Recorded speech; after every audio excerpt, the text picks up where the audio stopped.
Welcome to episode number 7 of the Men and Community podcast. On this week's episode, Matt and Carlo remind you that they are just regular people. Carlo shares his struggle with time and the feeling of failure, and Matt flexes his support skills. Thank you for being part of our community.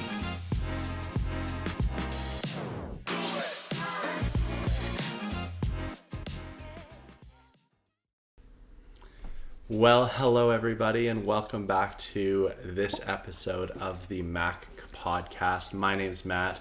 I'm here with Carlo, and we are really excited to come to you today with our next episode. Yeah, it feels like a really long time since we've recorded, and it kind of has been, almost a month. Yeah. So it's nice to be together here in this living room again. I don't think we've seen each other for quite a bit either. Maybe not since the last time we recorded. Like, I feel like that is shameful, but that might very well be what has happened. So yeah, coming together today is wonderful. We have all the things to talk about that we haven't talked about together in a while. So we're really excited to do that. And of course, to film and record another episode for you guys so that we can continue to create this great community around us. Absolutely. And today we really wanted to, in that general theme, make this a conversation. You know, part of the reason why we haven't seen each other in a month is it's been a busy month, a really busy month. Yeah. You know, both of us live at a pretty high level of busyness at a baseline, but I think it's been uniquely busy, at least for me. And so I think some of the conversations we're going to have today are really stemming from some of the things that we've experienced as a result of it being so busy this month. Yeah, and we've mentioned this a couple times in other episodes that we do this podcast primarily for our own benefit, right? Like, we love the fact that you guys listen in and that you engage with us and you provide some great feedback. And of course, we do this to try and give value out into the world, but we do it primarily for us. And it was kind of we always had these conversations already. These conversations are nothing new for our relationship, but the podcast has allowed us to, I think, articulate and explore some of these ideas a little bit further, because it's almost like a little switch that gets flipped when you know somebody's going to be listening to what you have to say. So, like you said, I think this episode's very much just going to be like a conversation between us, and we're going to try and wrap it all back into community. But yeah, this will be an interesting one, I think. Yeah, I agree. Yeah. Now, we just happen to be recording at the end of a workday, so I think for at least for me, this our card here is going to really help kickstart my brain into thinking and talking at the same time. Yeah. So I drew the first card here. It's going to make you think that I stacked the deck, because this is a really easy song for me and a harder question for you. Any guesses what the card is? What song would you sing at karaoke? Well, for me, I've got quite a list. In fact, I have a whole note on my phone dedicated to songs that I sing in karaoke. I think my favorite one is probably Piano Man by Billy Joel. I sung it at a karaoke night on our Costa Rica trip. And I have video. And, I really enjoyed performing that song, and hopefully others didn't hate it. So yeah, that's my go-to song right now. Yeah, that's fair. So I've never actually performed this song at karaoke, mostly because I can never find it. But it is Sharp Dressed Man by ZZ Top. I don't even think I know that song. That's fine. You can look it up after. That and Tush by ZZ Top. Is ZZ Top the dude with the big ZZ Top are the guys that have the really big long beards and wear the really big hats. And I don't know why, but the vocal range of their lead singer, I can just play into that kind of slight raspiness and his really long notes really well. So it's just honestly one of my favorite songs to sing. It's very simplistic too. So like there's really only 3 or 4 verses that repeat the whole song. So it's not a difficult karaoke song by any means of the imagination, but you got to have the pipes for it. Yeah. So that would be it if I could ever find it. If we stopped going to like really obscure Chinatown karaoke shops in the middle of the night. All right, perfect. We'll have to start our own karaoke place that has ZZ Top. The only reason I knew the physical description of ZZ Top, by the way, because I clearly don't know their music, is I have this vivid memory of them being a cameo in this sitcom. That the only reason that you knew it was like a whole delusion or a dream that this main character of the sitcom was going through is because every time they entered or exited a room, ZZ Top was just like directing them through. It was very bizarre, and that's all I have to say about that. All right. I guess I should draw carding. All right. Obscure question. What would be a good addition to the human body? For those that can't see me, how Very would you confused? Is that how you would describe the look on my face? Confused, concerned, perplexed, uncertain, wanting to throw these cards away. That's a strange one. What would be a good addition to the human body? I don't know. I'm trying to think about this on like an evolutionary beneficial kind of way. Mm-hmm. Like what could we add that would help us survive a little bit better?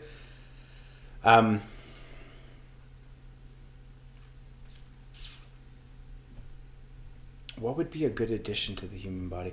I think just the ability to go on less sleep. Like I know that's not the answer people are looking for. It's not a body part. But like, I don't know, the process that would allow us to sleep less and still function at the same level. Because I feel like that's the one major hindrance for human beings. Like we need sleep or we go cuckoo. So if we could sleep less and not be cuckoo, maybe would help us survive a bit more. I don't know. Interesting. Okay. What are your thoughts? I was going to go prehensile tail, but a very specific type of tail. A tail like Tigger, I think. So you can bounce on it? Not specifically bounce. Like bouncing would be cool too. But I'm prone to lower back injuries, and so sometimes it's not comfortable to stand or sit. And it would just be really nice to have Tigger's tail to just lean on, almost to create like a tripod for myself. So you know that they make like things like chairs that strap to you like with a belt and you can just sit down wherever is essentially what you're describing. Right, but it wouldn't be cool and springy and orange and black stripes. I could get you one and paint it orange and black striped and it's probably got a spring or two. Great, we'll talk about it. Okay, weird question. Yeah, away we go. Fantastic.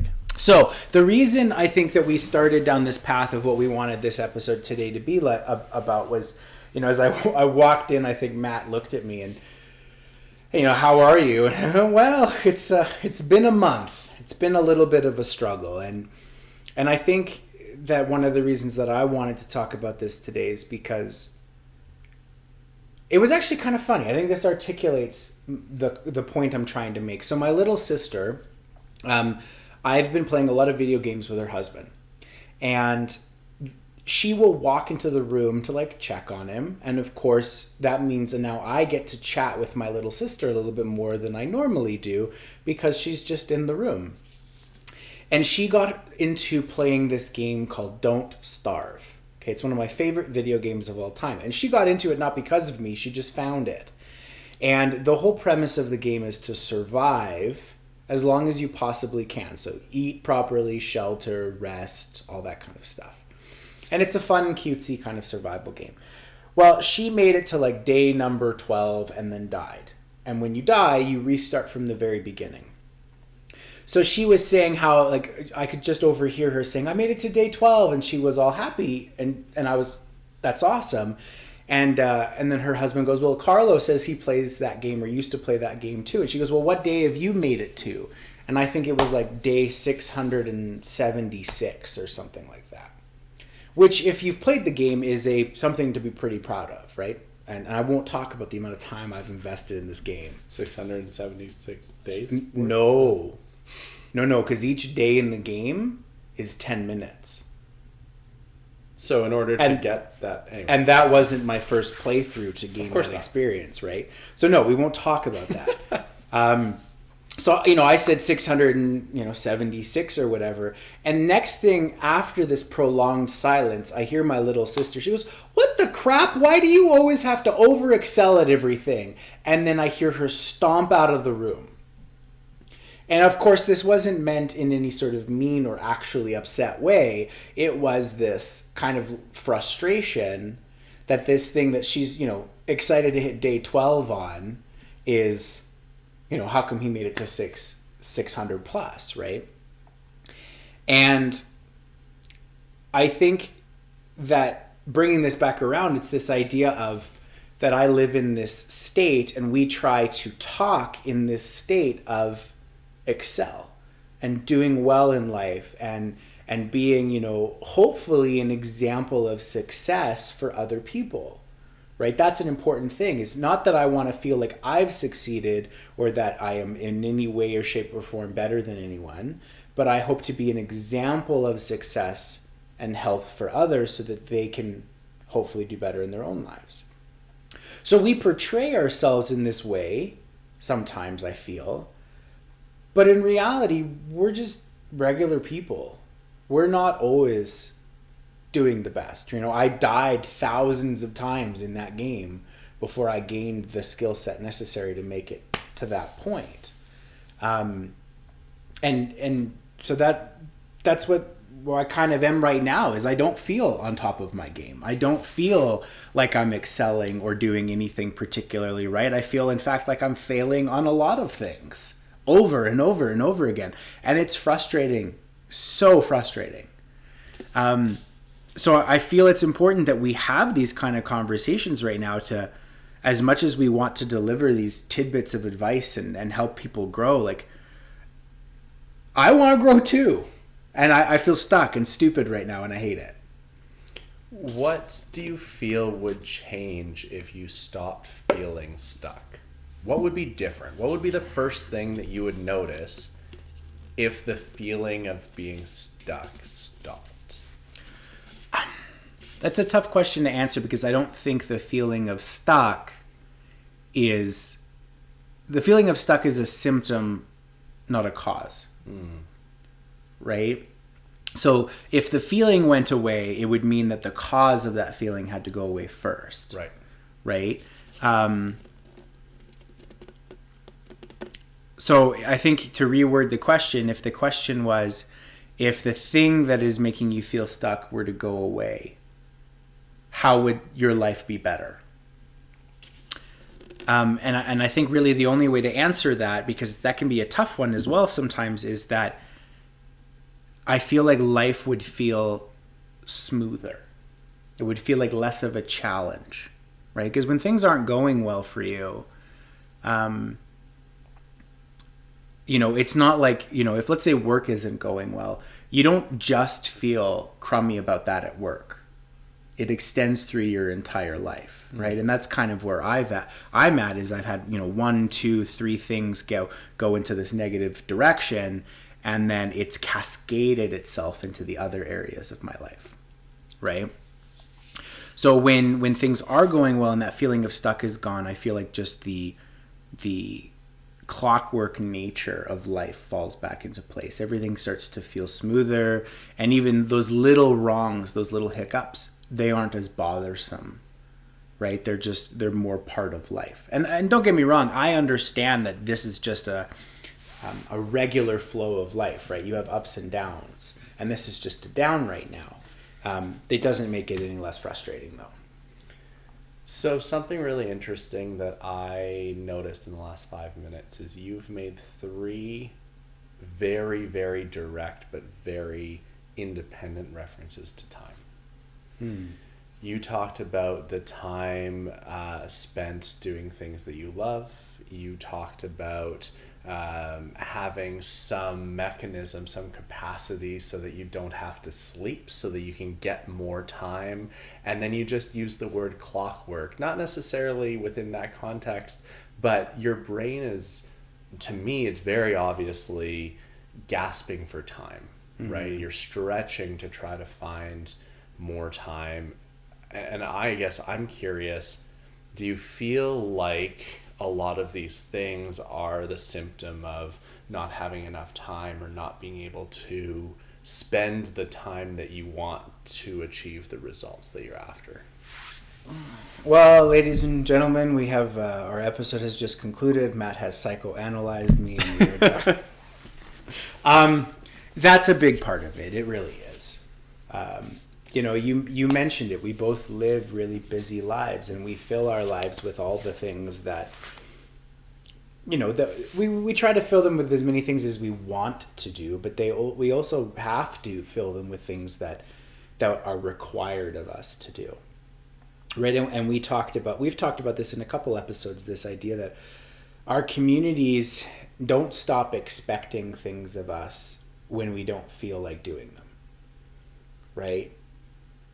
We still have our responsibilities and our obligations, and perhaps that is a big part of it for me, is that I have this feeling of wanting to do certain things and spend time doing certain things, but there's an inability to devote that time to them.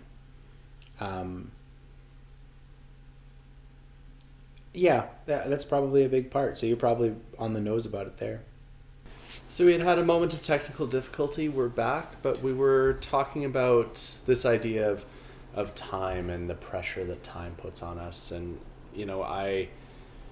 the challenges, one of the things that I've been struggling with in the last few months is related to time, but opposite in a way to you. Well, not opposite, just different.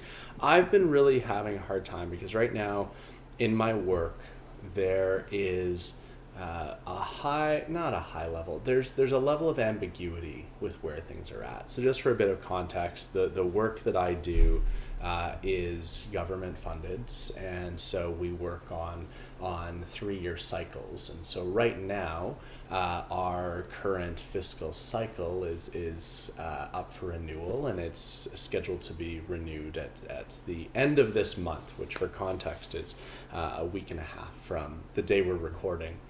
And all signs are positive. Everything that you could possibly hope to know about whether or not we're going to be renewed is all trending in a positive direction. We've had great interactions with our partners within the government, really, really positive interactions across the board. Everything looks great. There's absolutely no reason to think that there would be anything but a positive outcome.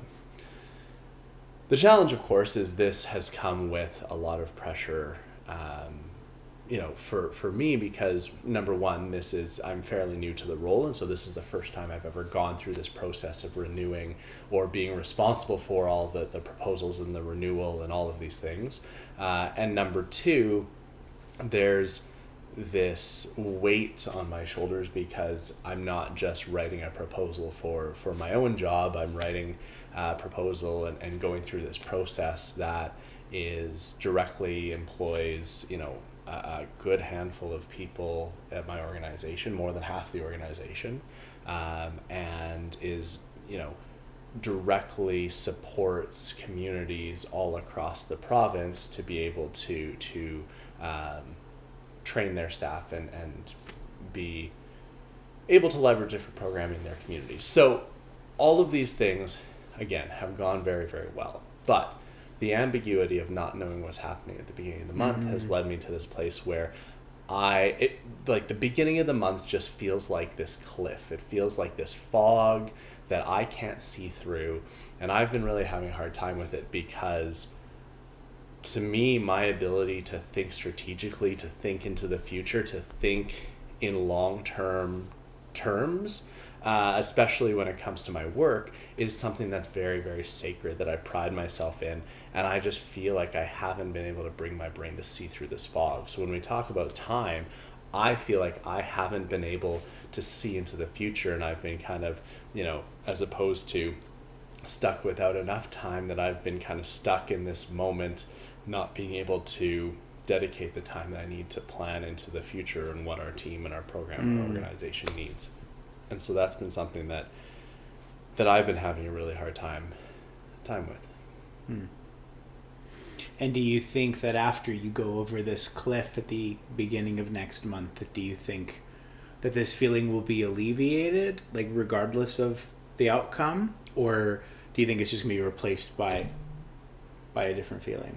I think it's just a certainty that I'm looking for. Mm-hmm. You know, like regardless of the outcome, and I just want to know. I feel like my inability to think into the future and to plan is not knowing what's beyond that cliff. If I know what's beyond the cliff, whether it's a 5-foot drop or a 10-foot cliff, I just looked up. If I don't know why, it's a weird cliff. A mountain that I have to climb, or some sort of a river, or a really cool roller coaster, whatever. Like, I just want to know what's there, and then I can plan for it and I can navigate it. And it's been really, really challenging.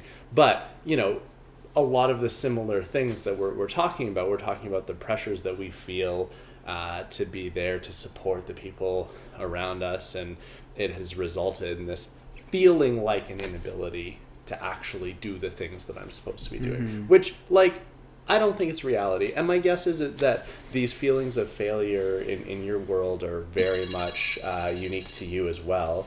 But also, it's important to recognize that how we're feeling is how we're feeling, and maybe it's the case that we're the only ones feeling these things, and that's not how others perceive us to be showing up.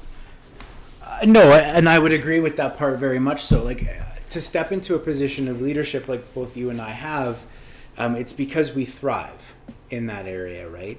Like, you're never put in a position of leadership if you can't handle it. So either you know you can handle it, or someone thinks you can handle it, and you end up in that position.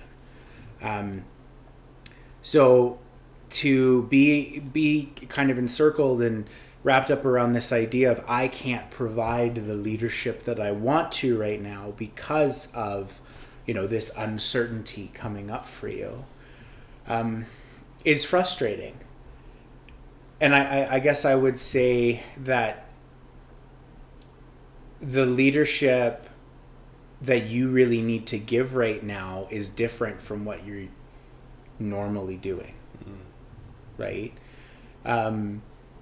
Because everybody else knows in your organization knows that this deadline is happening, right? Yeah. So they know there's a level of uncertainty. They know, I'm sure, that you are doing everything you can to get things figured out and be as beneficial for everybody in the company as possible. So I think this feeling that you have of, not being as effectual as you want to be or normally are, I think is placed upon by yourself. I don't think anybody in the organization is going, well, Matt's a terrible leader until we get this figured out. And if they are, shake my hand. So yeah, and again, this probably extends back to myself. It's these feelings that we place on ourselves. I don't think that really anybody else does. I had a conversation with a mentor today. We talked about all sorts of things, including something that is really, really bothering me.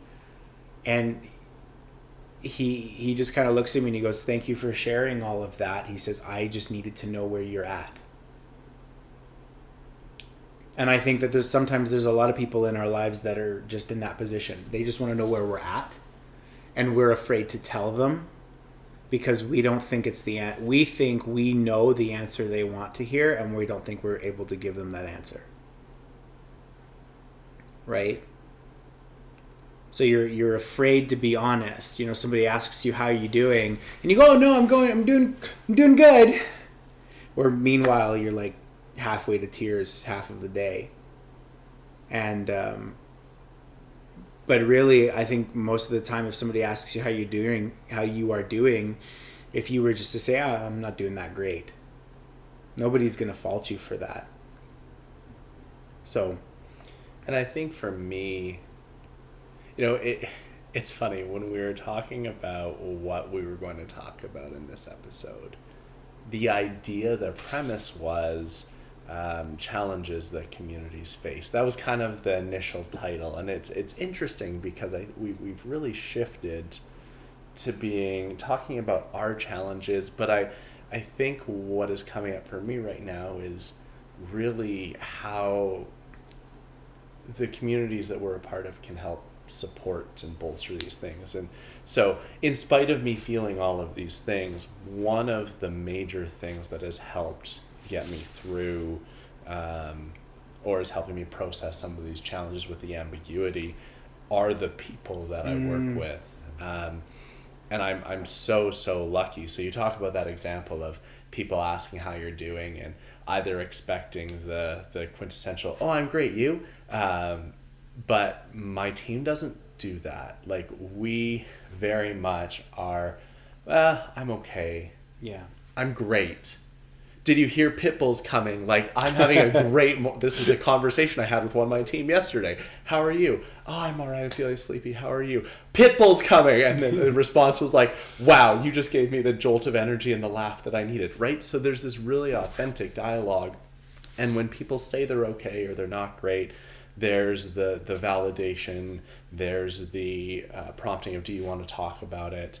And having a team and a group around me that has been able to have those authentic connections has made such a huge difference as I try to process these things. Because I think that when we, our default is to process these things in isolation so that we can be stronger for the people around us.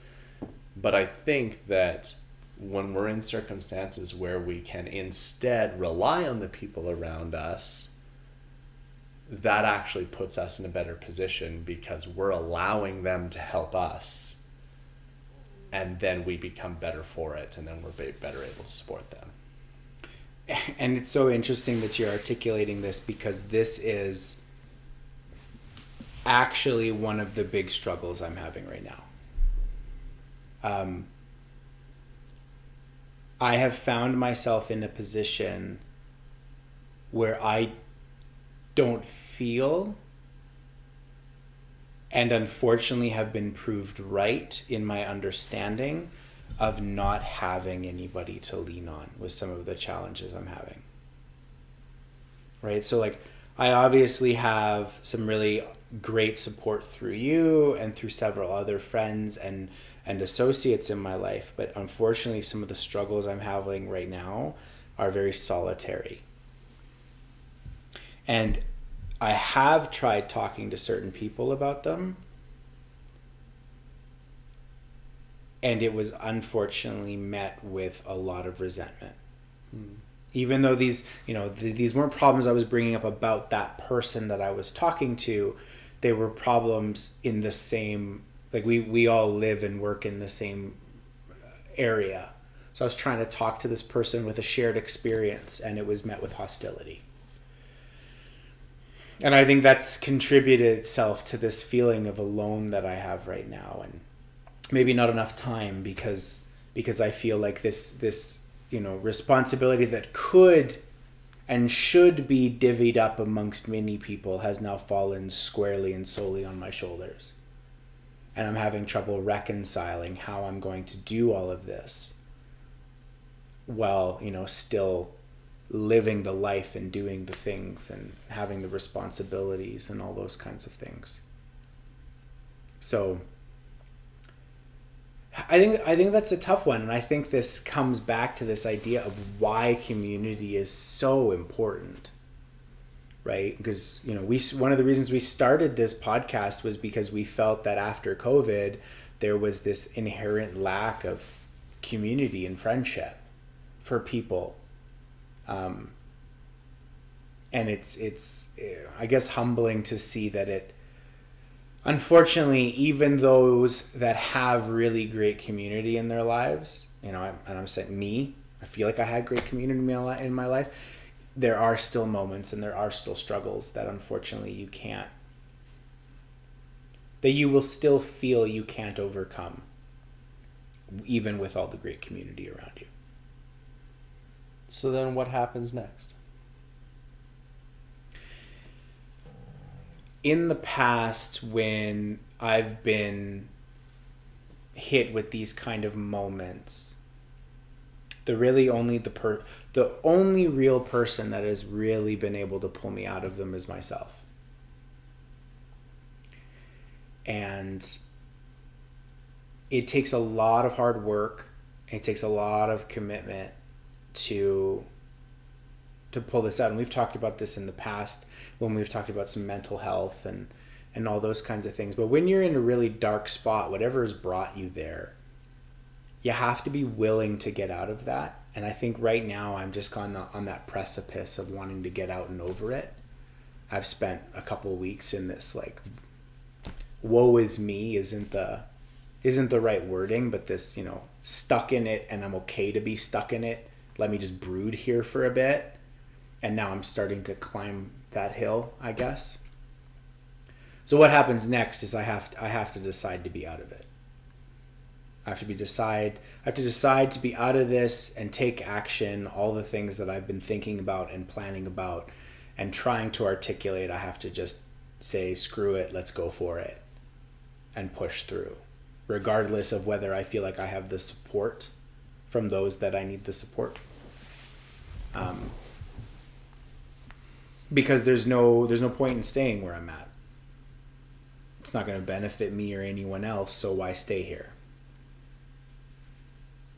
Right? I think the narrative that you're sharing is probably one that a lot of people can relate to. This feeling of, if I'm going to make a change, I need to be the one to do it. If I'm going to stop feeling this way, I need to be the one to fix it. If anything's going to change, I need to make the decision that is going to change. I'm just going to put my helmet on and I'm going to run through that wall. The problem is you never know how thick that wall is until you hit it. And you've ran into some pretty damn thick walls in your life, but you don't actually know how thick the wall is until you hit it. And so then the problem is, what happens if you hit that wall and the wall is just like, nope, not today? And I think that for me and in my life, every single time, even if I've thought that, if I've had that perspective of I'm just going to do this myself, it has always been better when I have other people that are either spotting me to make sure that I am in the best position possible to run through that wall, waiting for me on the other side if the wall turned out to be not what I expected, or better yet, putting people around me that are able to help me and that I trust to assess how thick that wall is and whether now's the time to climb the wall, run through the wall, or go around the wall. And I think that what I'm hearing from you is that, and it's so interesting that this is about community, this podcast is about community, but now we're starting to talk about this idea of like, what happens when we go into a place where we don't feel supported by the community around us? And I'm using air quotations for community because to me, if we don't feel like there's that support, it's maybe not a community, or maybe not the community that we need it to be. And so I would just be really, I would love to see you reframe that a little bit and think about, instead of there's nobody here, I just need to do it myself, think about what people could assist me in this that I hadn't initially considered to be part of that circle, to be part of that framework, or can I avoid this wall entirely, and do I just need to remove this from my path for the time being to allow myself some time to heal, some time to be there so that I can better, so that my helmet's thicker if I do choose to go through that wall. Legitimate point. And I think it's one of the hardest things about being emotionally aware is also being willing to be told that the frustrations you're having could be handled in a different way. Because I'm not disagreeing with anything that you're saying, but there is that stubborn part of me that's going, well, I've thought about that already, and it didn't work, so it's all up to me. And it's super humbling to have you say those kinds of things to me, because it is that those are things that we've talked about before. And getting back to this conversation I had with a mentor today, I did feel listened to after having conversations with several other people that I think of as mentors in my life, and being completely shot down. Today I felt very listened to.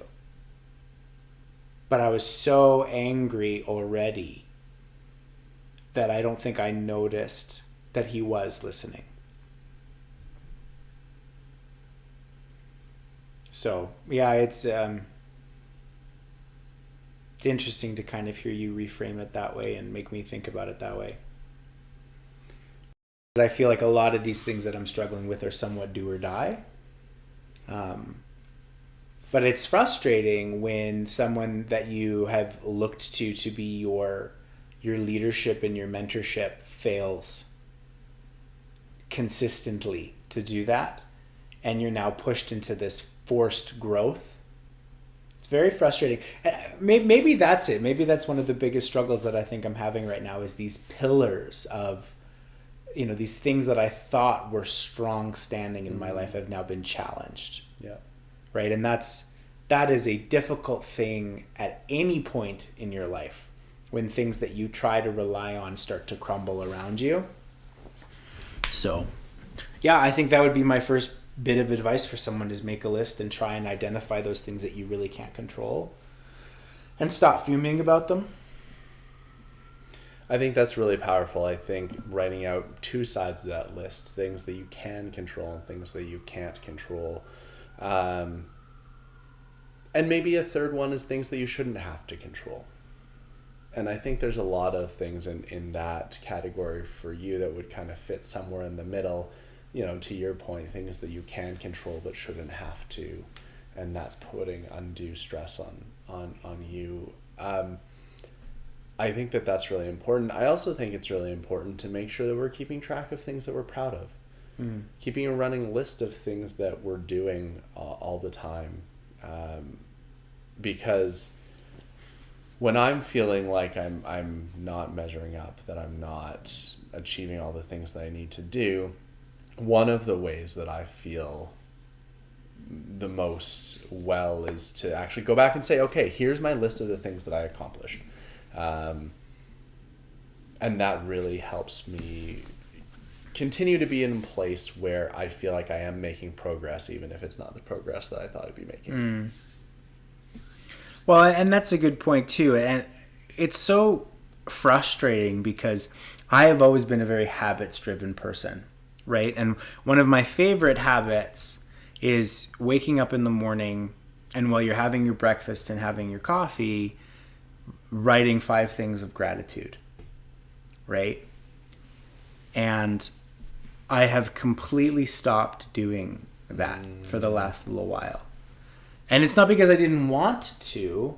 It's that, wake up in the morning and this feeling of dread and this feeling of frustration kind of seems to overwhelm you really quickly. And so I haven't been doing any of that. And you're right. And this is even something that I've made videos on, the celebrating the little wins. And I haven't been. And I get why. It's tough to celebrate your wins when you feel like all you're doing is losing. But no, you're on point there. It's very important. And I think maybe this is a little bit more about what I meant with the wanting to pull yourself out of these scenarios, right? It's like we should know. You should make it a goal to know what are those things that you do that help you live a happy and healthy life, right? So whether it be practicing gratitude and reading good books or spending time with good people or whatever it is, working out, whatever that habit is, you should make an active effort to know what those things are. I don't know if you struggle with this, but I have a really hard time asking for help, right? So that even just the concept of calling you up and saying, hey, I know you're really busy. Can I steal you for 15 minutes just to talk about this is something that I have a hard time doing. And maybe the big lesson of this hardship that I'm going through right now is that I need to be willing to do that a little bit more, whether it be with you or someone else. So thank you for sharing that.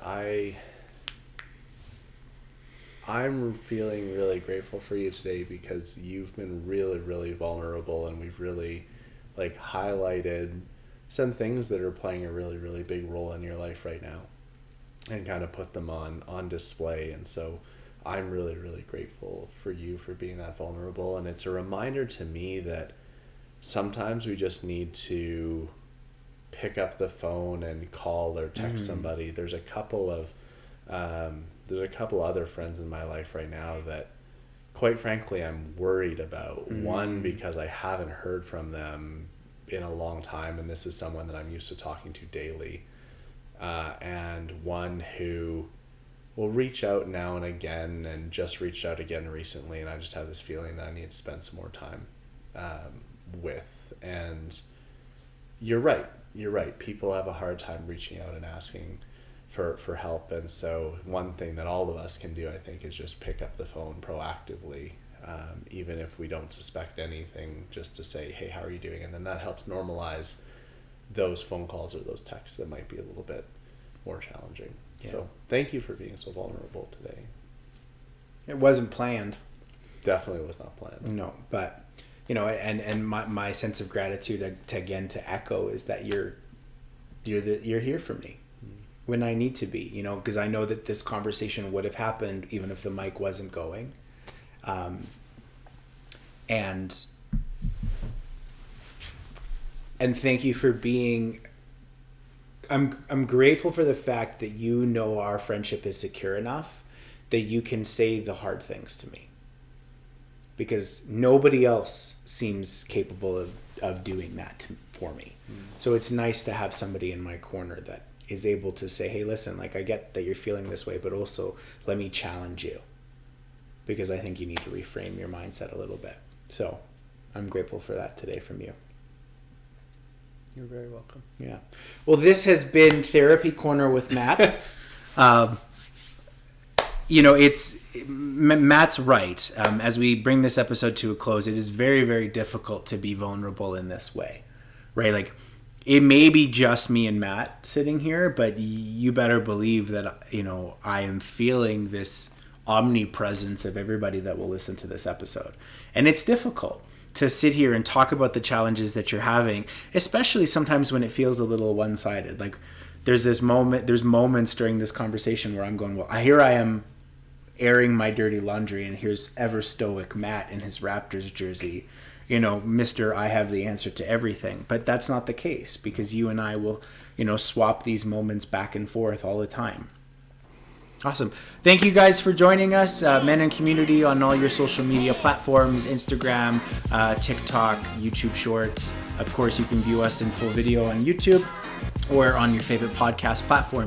If you listen to us on Spotify or Apple Music, can you please leave us a rating and a review? It helps a lot. We've been getting some really great feedback from people and starting to see some of those reviews come in. But the more that we get, the more we can reach people, and that's kind of the goal here. Absolutely. Thank you so much, everybody, and we'll see you in the next episode. Absolutely. Thanks, everyone.